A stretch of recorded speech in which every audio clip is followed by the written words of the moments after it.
Mame Birame il dit que tout est urgence maintenant au Sénégal sécurité alimentaire la wax ak également sécurité ci li nga xamante ne nos frontières également. waaw mu nekk daanaka rek liñ fi doon waxtaan démb ak madame la ministre Sénégal moom fi mu toll nii jàpp naa ne secteur yëpp tout est urgence. ci luy baax la. ci luy baax la fépp. waaw gis nga mën nañu wax ne tamit màggat mu feebar la. cër yëpp ay métti donc xëy na dañuy accès côté bi nga xamante ne nii moom la ñu jàpp ne moo ëppoon ay yàqu-yàqu surtout ci wàllu justice. ñu gën leen a xaar foofu mais en même temps aussi nga gis ceeb bi di naaw ci kaw coupure courant yi commencé takkarnaas te loolu waxoon naa ko fi ne woon naa président Macky Sall dafay loué benn centrale flottante buy approvisionner 15% électricité Sénégal te contrat bi c'est de 2019 à 2024 yaakaar naa waa contrat ba moo jeex temps yi coupure électricité yi ñu ngi ñëwaat donc tout ça nekk donc c'est l'accueil réservé à Diomaye. Macky Sall naan le 2 damay dem xam na lu mu fi bëgg a bàyyi dëkk bi moom il faut que nit ñi patient tuuti te xam ne côté yi nga xamante nii yu ñu war a defaraat la dafa bëri mais dama bëggoon a poser benn question à docteur. Oui. Dama ko dégg mu ne élection yi référendum la woon ñi bëgg système bi continuer ak ñi bëgg changement. Est-ce que da nga jàpp ne candidat yëpp à part Amadou Ba Pastef rek moo ci doon woote pour changement. nga may ma merci beaucoup Mame Birame ma def un petit commentaire ci communiqué États-Unis bi di fàttali sénégalais yi di fàttali sama bopp di fàttali à la communauté internationale que États-Unis ñun ñoo leen gën a set élection man dama bëggoon jeunesse bi nga xam ne ñu ngi màgg qu'ils ne grandissent pas avec ces complexes ay États-Unis ay France États-Unis seen dernière élection bi fa am dañu dem Capitole ba toj ko ñun élection bi am nañ on s'est félicité on passe à autre chose donc on n'a aucun complexe à avoir par rapport à ni des Américains ni des Français ou quelqu'un d'autre man de projet bi ma adhéré ci biir Pastef biir convention Diomaye président Diomaye Faye yor ko afro-souverainisme boobu la ñuy revendiquer sans aucun complexe beneen bi c'est pas aussi aux Américains je le dis très amicalement de nous définir nos urgences. waaw moo tax sax bëgguma ci def commentaire. voilà nos urgences ñun du Américains yi ñoo ñu wax ne yéen seen urgence lutte contre la corruption la wala sécurité alimentaire c'est nous qui définissons nos urgences. ñoom dañoo wax urgence bi ñu bëgg mu doon. voilà ñoom moom la ñu wax. yooyu nag mooy problématique yoo xam ne dina ñëw prochainement parce que le président Diomaye Faye l'a dit keroog première intervention wam rassurer les bailleurs de fonds rassurer les partenaires multilatéraux et bilatéraux. ne leen dinañ liggéey ak ñoom. mais dinañ liggéey ak ñoom aussi dans le cadre du respect de la souveraineté africaine et sénégalaise donc ñun suñu ay priorité sénégalais yi ñoo koy définir président Diomaye Faye bi nga xam ne moom la ñu élire téye ko ak ay sénégalais ñu doxal ko loolu pour man c'est extrêmement important de le dire c'est valable pour les États-Unis c'est valable pour la France c'est valable pour tous les pays loolu nag mooy ère bu bees bi di juddu boo xam ne peut-être tàmmuñu ko woon par rapport ak cette question non mais man sama bopp j'étais contre le régime bi fi nekkoon man sama bopp amoon naa un programme panafricain yeneen candidats yi amoon nañ ko moi j'ai eu la chance parce que candidats yëpp contacté nañ ma pour ñu waxtaan ci seen programme xool nan la ñuy liggéey mais wax naa leen peut-être que yéen da Sénégal dañu tàmmul loolu man dama jël bal bi jox ko l'assemblée générale de Awalé on l'a fait ici dans un hôtel de la place les 46 départements sont venus ñu def ay tours de parole te une semaine avant dañ leen jox question yi question numéro 1 téye nañ ñu parrainage mais est-ce que dañu war a bokk ci élection yi c'était pas évident à l'unanimité ñu ne dañu war a bokk ci élection yi question numéro 2 opposition la ñuy jàppale wala parti au pouvoir on a posé la question parce qu'il fallait la poser à l'unanimité ñu ne duñu jàppale le candidat du pouvoir léegi lan moo ci desoon ci biir candidat de l'opposition yi kan la ñuy jàppale ñu teg ay critères bi nga xam ne moo ci ëppoon solo mooy kan la ñu gën a nirool gis-gis parce que man nag Sénégal dafa am man Abdourahmane Diouf fu ma ko bëggoon jëlee yóbbu ko fa bu ma demee ba mënuma ko damay xool ki ci gën a jekk pour doxal li nga xam ne moom laa xalaatoon dox mais sinon ñi ci des ñëpp j'ai d'excellentes relations avec ñoom ñëpp waxtaan na ak ñoom maa bokk ak ñoom langue politique yi ku ci nekk waroon naa la mën jàppale mais c'est l'Assemblée générale de Awalé qui a décidé que c'est le candidat de Pastef ñu dem jàppale leen. d'accord war nga xëy na seen i gis-gis jegante nañ est-ce que du ñu ci bari comme luñ doon xalaat mooy yenn coalition yi c'était ñenn ñi dañoo dem pour teg loxo parce que xamoon nañ fi affaire bi nar a jom. Non, je sais pas moi nous on a observé encore une fois ce sont les militants qui ont décidé. Ce sont les militants qui ont décidé. Je suis même très précis, je vous dis à 80%. On a décidé, y compris avec la diaspora, avec un rapport argumenté. nga xam ne bi ñu ma ko indilee dama ko def sous scellé comme conseil constitutionnel ni mu doon def suñu affaire yi mais sama scellé bi moo gënoon wóor. moo gën a wóor bu conseil constitutionnel. d'accord Mame Birame mi ngi koy wax docteur moom moo di ne legs bi nga xamante ne président Macky Sall mi ngi koy bàyyeeg Bassirou Diomaye Faye mi ngi koy wax léegi commençons par l'énergie, les coupures de courant qui reprennent. Est-ce que ce sera chose aisée pour moom d'attaque rek que yenn legs yi nga xamante ne fekk na ko fi mu mën a relever ce défi là. waaw fii moom lu yomb du fi am. amu fi benn secteur boo xam ne nar na yomb parce que nag ñun c'est pas par hasard aussi que ñu nekkoon ne d'accord ñu ak le président Macky Sall. Oui. man ay bilan matériel ak bilan immatériel yooyu pour man c'est de la philosophie. man j'étais pas satisfait de la façon dont le pays était géré et tout était lié parce que li ñuy wax bilan matériel mooy lan léegi da ngay dem nga jël un train express régional nga ne kii kat am na bilan matériel bu baax parce que léegi am nañ TER. mais TER boobu ñu def ci 35 kilomètres yow mënul nga ko def un maillage du territoire national en matière de chemin de fer loolu lan moo ci baax donc am nga TER mais bu la waroon jalal 1 milliard jalal na la 10 milliards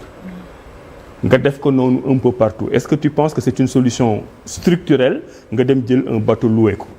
en sachant que dafa am jour bu muy jeex te jour boobu bu muy jeex peut-être ki nga xam ne moo lay remplacer il était pas encore préparé à ça. donc fi li ngeen wax la rek fépp moo metti moo tax nag man li ñu bëggoon ñun parce que président Macky Sall am na beneen responsabilité moom mooy dérégler le calendrier xam nga bu dérégler wul woon le calendrier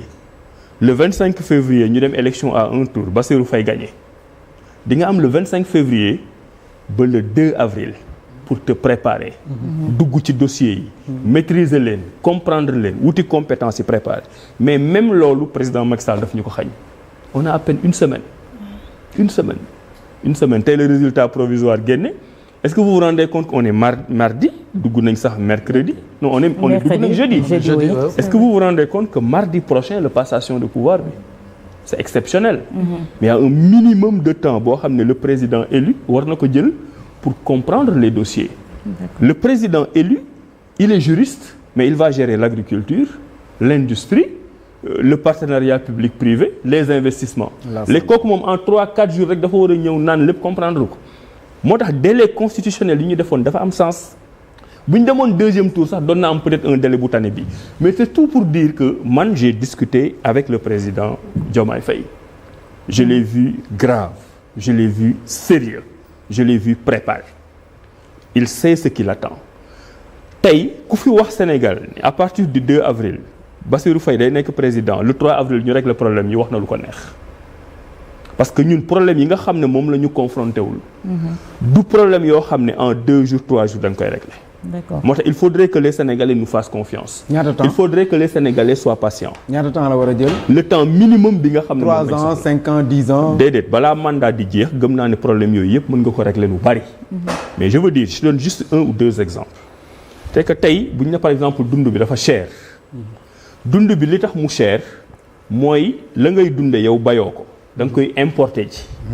ñun ñu ñëw ne dañu am un programme de substitution des importations maanaam da ngay xool la nga war a jëndi étranger bu dee mën nga ko defal sa bopp nga créer industrie di ko créer sa bopp mais industrie boobu doo ko créer ci ñaari fan ñetti fan bu dee soble la soble bi doo ko bay sub lundi mu génne mardi donc il y a un minimum de temps pour régler les gros problèmes du Sénégal maintenant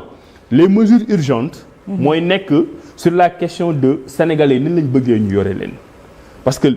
une des raisons de cette alternance c'est que les sénégalais dañ bëgg dëkk bu am justice sénégalais bi dinaan même man bu dee pauvre même bu dee dama ndóol même bu dee awma alal mais bëgguma quand même sama justice comme niñ la def ñu delloo leen ñu voilà dañu bëgg ñu delloo leen seen justice loolu par exemple mën nga jël des mesures très rapides dans le premier mois dans les 100 premiers jours pour régler ko les mesures sur la corruption ñun on a fait une étude boo xam ne wan nañu ne ni ñuy gérer la question de la corruption au Sénégal c'est trop dispersé da ngay am inspection générale d'État mu toog ci bureau di liggéey nga am Cour des comptes mu toog ci bureau di liggéey nga am CENTIF mu nekk bureau isolé di liggéey nga am OFNAC am yeneen inspection yi ku nekk tu es dans ton coin te ñoom ñëpp li ñuy wut benn la ñun on est en train de travailler à ce que mu am ay passerelles parmi ces corps d'inspection ba nga xam ne lu yëngatu fii day feeñ ci benn dashboard ci benn tableau de bord ñëpp gisandoo ko C'est important. loolu moo lay permettre nga am une réactivité ci rapport yi nga xam ne ñoom ku ci nekk moom lay def tey bu ma juumul bu war nañ nekk ci 3 à 4 rapports des cours des comptes yoo xam ne génnagul. depuis 2018 ëpp na ko. voilà te président baa ngi dem. xam nga loolu mooy je vous donne la patate chaude. parce que nag boo jëlee ay nit nekk leen dans de bonnes conditions ñuy liggéey bind un rapport mais c'est pas extraordinaire. tous les ministères yi nga gis nii tey lañ def seen dernier conseil des ministres. fii ak semaine prochaine le temps que les autres ministres di jeex.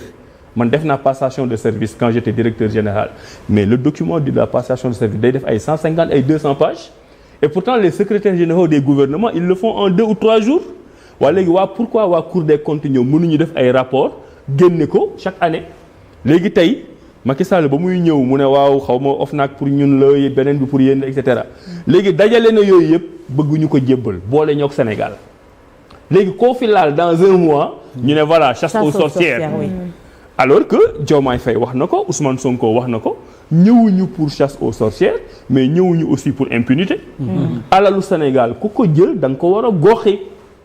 ñun ndax waxtaan nañ suñu biir je sais pas si ce sera une décision étatique ou pas mais dem nañ ba gëm ni nit bu la amee les 10 milliards nga woo ko waxtaan ak moom mu jox la 10 milliards yi moo gën a sedd ci réew mi sax nga koy jël du ko teg mu transiger yooyu yëpp c'est des décisions yoo xam ne mën nañ ko jël bu la nee 5 yi nag wax dëgg yàlla dem na mais 5 a ngi nii waaw nga xool non bu dee 5 yi dem na moom di nga ko denc tuuti mais li ma bëgg a wax mooy li ëpp solo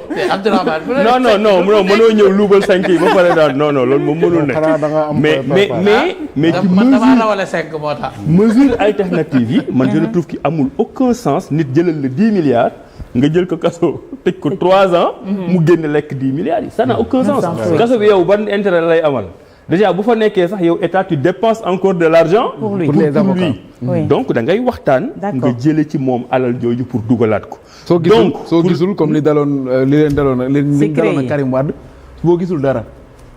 parce que am na ñoo xam ne dañ naan jël nañ mën nga dem defi enquête ak yooyu dem nañ fi ba Monaco xaw ma après gisuñu dara. mais ñu bëri transition on a dépensé ci ay dem luy hôtel jëli avocat ak yeneen te gisuñu. est-ce que nekkul comme patate chaude bi ngay wax du foofu lay gën a ñëwee même. non mais xam nga topp ay nit après doo gis. xam nga ñun ñëpp xam nañ ne affaire CREI yi affaire tappale la woon. d'ailleurs avant muy dem dissoudre na CREI ñun ñëpp xam nañ ko. ensuite boo xoolee procédure CREI nga xam ne amul contradictoire dafa am présomption de culpabilité. voilà Mame Birame li mu sol tey rafet na ma wax fu mu ko jëlee. en fait c'est pas surprenant nga dem seeti gisoo. parce que tegoo ko fenn mais là on parle des gens qui ont été épinglés. xam nga ñi nga xam ne ñoo lekk les 1000 milliards des fonds Covid xam nañ leen. xam nañ fu mu dëkk am nañ traçabilité njombe yi nga xam ne ñoom la ñuy def loolu da ngay dem jëli régler ko mais encore une fois sénégalais yi nañu bàyyi xel sur le fait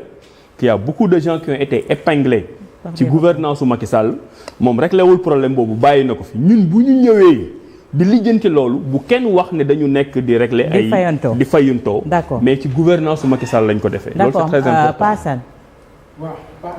On va enchaîner les questions avec l'invité tey. ma laajte. waaw laajteel. soo amee benn commentaire également tu le fais. commentaire damay laajte. waaw. dafa cher trop. Au Sénégal on propose à quelqu'un de payer 610 000 francs ndox. nekkoon nga directeur général ci wàllu ndox. Qu'est-ce qui va être proposé aux Sénégalais aujourd'hui? Est-ce que le contrat SDE ba nu bàyyi woon. qui vendait moins le mètre cube.